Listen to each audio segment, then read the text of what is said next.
which means that you're going to give me your plans. Okay. And then we're going to schedule a lesson observation. That'll be the formal setting. And we'll record that.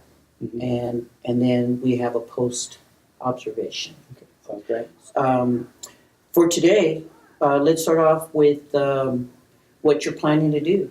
What is the sport or topic that you are going to work on? Because you're a PE teacher, Mhm. and I want to let everyone know that the context, the curriculum context, is physical education.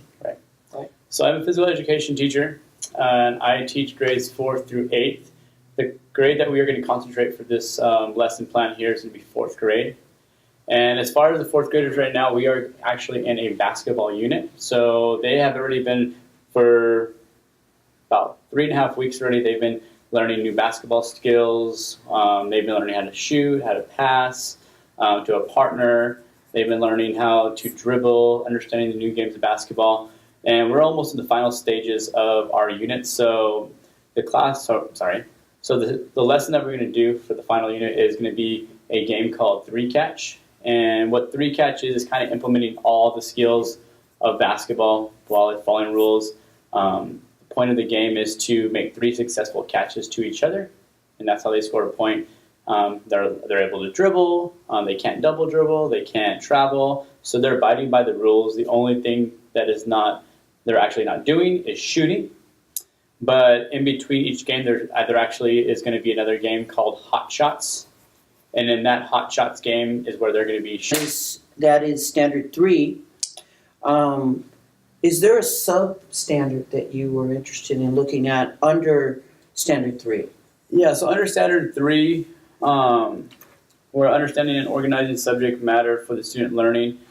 As far as the standards for physical education goes, the substandard I'll be working through is under the standard 1 of students demonstrate the motor skills and movement patterns needed to perform the variety of physical activities. And let me stop right there, because understanding and organizing subject matter for student learning is a teaching profession standard. Right. And what you're mentioning right now is a curriculum content standard. So the standard you're mentioning is for students, yes. And the standard that you mentioned earlier, understanding and organizing subject matter, is a teaching profession standard. You're talking about the teaching profession standard. Yeah, so which... My apologies. No, that's all right, because this is all part of the learning process. Right. So we have 5 standards, substandards. Right. Which one are you going to touch upon under standard 3, understanding and organizing subject matter for student learning? Which one for you, not for the students? Although any improvement that you make, right. You should have a growth mindset. You should have an idea of learning always. A teacher is always learning, just like right. the students, because we're here for the kids. Right. And so, which substandard are you taking a look at? I see what you mean. This is the next. So 3-point. The game is called 3-Catch for a reason, because students are working together to make 3 successful catches. If they make 3 successful catches, they're able to get a point. And they're not just throwing the ball at each other one-on-one. They have actually, so the person with the ball is on offense, people without the ball is on defense. So this actually is measurable based off if students are able to correctly go by the rules, and they are able to score a point. So as far as, and I'll show you why I feel like it's measurable, because based off the substandards used here, Let's go over the first one. Right, so substandard 1.3 is change directions quickly to increase the space between 2 players. So during this 3-catch game, if I am able to pass it to my partner, they are then able to dribble away from the person that is defending them, where they are then increasing their distance between the person. Very good. So that is, again, Measurable. It's measurable because I am moving away from my person. I am dribbling the ball. I'm trying to locate my other teammates, and my teammates are moving around, which goes directly into the next standard, which is 1.6.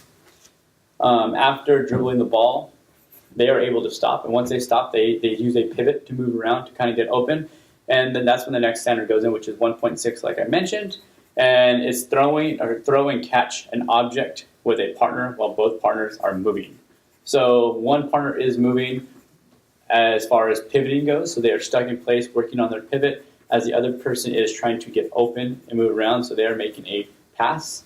And the passes that we've worked on that they're able to do, which would be a bounce pass, a chest pass, and an overhead pass, so they can use either 3 of those passes to make that successful pass. So what I'm hearing is that they have background knowledge. They do that have you, background knowledge. That you've already established some skills, a skill set already, Right, correct. so that they can tackle these new standards. New standards put together all in one. And then the other standard I picked, again, that ties into it is 1.17, so 1.17, and is keep a hand dribbled ball away from a defender or defensive player or defensive partner, whatever you want to say. So again, once that person gets the ball, they're able to dribble away from a defender, trying to get open and maintain. So they're working on creating space between 2 players, offense, defense. They're working on catching and throwing an object with a partner, and then they're working on keeping a dribbled ball away from a defender. And those all tie into the substandards underneath Standard 1. Understood. Very good. Once they have the basic skills, then you can play more complex games. And that's what I'm seeing you're doing. You've built the foundation, Right. and now it's all scaffolded, and now you're ready for a more complex game. Right. Yeah, it is a difference because I've done high school basketball before for physical education. It was, we did some basic fundamentals, but we moved quickly, and we did more or less drill type work so that we can play basketball at a more higher level, and that's all of us really. So. Good. All right. So what else we have? Yeah. So the next question I have for you, you told me you identified the California standards. You identified what the students are expected to know. I would like to talk to you about the methods of instruction. Okay. What are you planning? How are you planning to group the students? How are you planning to check for understanding? How are you concerned about students that should not be together? Do you have that situation in the class? And how are you going to approach that? Because I'm interested in not the game per se, because you've described that in detail of what you expect them to do and what skill set they have to utilize. Right. And the new learning that's going to happen. What I'm interested is in the management. What are going to be your methods to make this work? Starting from the moment they come out from their classrooms. So from the moment they come out in their classroom, students will line up, and it's more in a group session. I will briefly, they'll line up on 2 different walls, and I'll briefly just say exactly what we're doing as far as going to basketball courts. And not too much instructions going on there. It's just making sure that the kids know where we're going and we don't lose a kid on the way over. When we actually get to the area that we are going to conduct the lesson, what we do is we do a team meeting, and that's a whole group activity. And that team meeting is I like to let my kids know what we're going to do throughout the whole unit or the whole lesson, because there might be some things in the beginning that they don't want to do, but there's an activity at the end that they want to do. So they're going to make sure that they listen throughout the whole lesson so that they can get to the activity that they want to do. And typically what I'll do is I'll start off with a warm-up game, just to because these kids are coming right out of the classroom, they've been sitting for a while. So what I'll do is like a warm-up game, and in this lesson we'll do a tag game, just to kind of get their heart rates going, to kind of get their movement going, so they're not just stiff when they start the actual lesson. And that tag game again is going to be a large group activity game, where several people will be the it kids, and they will go around tagging each other. But in this game, it's called Thank You T-Tag, and in this game, once students get tagged, they freeze. They're in a position of T, and to get unfrozen is a student has to go underneath both arms, give them a high 10, and they say thank you to each other. Again, showing good character, and then they're off and they can play until the person gets them again. I like to have at least 2 boys, 2 girls, just to make it, even. Not it doesn't always work that way, but if there's at least 1 boy, 1 girl on each team, that is considered a highlight group, and we'll do that as far as our activities goes, and that will be a small group activity once we get into the lesson of 3 catch. Okay. Yeah. Very good.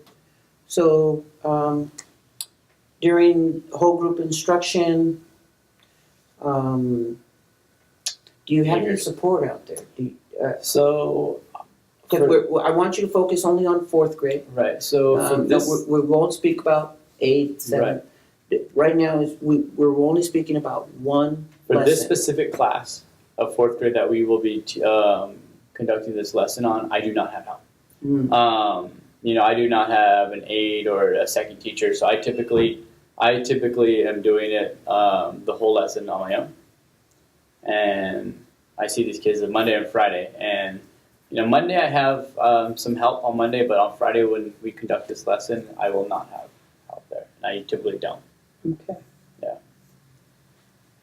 But as far as that goes, when we get into the large group sessions for direct instruction, there are sometimes issues with behavior, and it's not because the kids are mean or like that. It's just because we get in a large group and they're sitting next to their friends, and they want to talk a little bit. So if that happens, I typically try to quiet them down by just tapping on the shoulder, walking near them, and tell them to kind of shh as we go. If it continues to go, I use something called a reciprocal chant. And, a reciprocal chant, I will do something like dut, dut, dut, dut, and they'll have to go dut, dut back to me. Or if you can hear me clap once, they'll clap once type of thing. So there's different things that we go. I like to end it with ch, ch, ch, ch, and then they got to put their hands on their lip and go ch, ch, and that's just a signal that it's time to quiet down. There's no more talking. We are going, I'm going to give another instruction, and they have to listen. If it becomes a problem, I will just move students, and have them sit next to me in the front, or have them just sit away from the friends typically. But all good management ideas, and just again going to the idea of a growth mindset. Right. If we happen to notice in the recording of the lesson that there are students that are being students, they're just being kids, and they happen to do the opposite of what you want. Right. That's under class management. Mm-hmm. So even though you've mentioned certain standards, if you, in the post observation, if you say, you know what, Joe, I would not only would I like the help that I asked for under these standards, right. but there's other standards that I'm noticing through the video after I'm watching it, from a different angle where I'm seeing myself teach and I'm watching the kids from a different angle.